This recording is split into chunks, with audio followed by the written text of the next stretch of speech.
खैबर वेझो कल्याण बंद साम्हूं मरी बलोच ॻोठ में कारी बिलाल उमराणी पारां मदरसे में तालिबन पारां क़ुरान पाक पूरो करण जी ख़ुशी में तक़रीब रखी वई,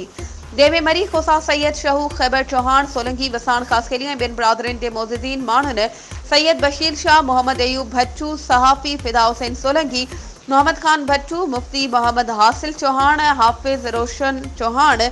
ॿाहिरे मुल्कनि इंडोनेशिया सोमालिया केनिया जे महिमान आलमनि समेत ॿियनि इलाइक़े वासियुनि ऐं मदरसे जे तालिब इल्मनि शिरकत कई।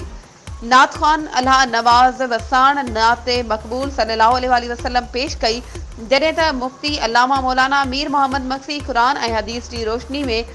इस्लाही बयान कयो। आख़िर में दुआए ख़ैर बाद ख़ैरात फी सबीलिल्लाह तक़सीम कई वई। वधीक ख़बरुनि ऐं अपडेट्स जे लाइ असांजे चैनल खे सब्सक्राइब कयो ऐं हा बेल आइकन खे प्रेस करणु न विसारिजो त जीअं असांजी हर नई अचण वारी वीडियो तव्हां ताईं पहुची सघे।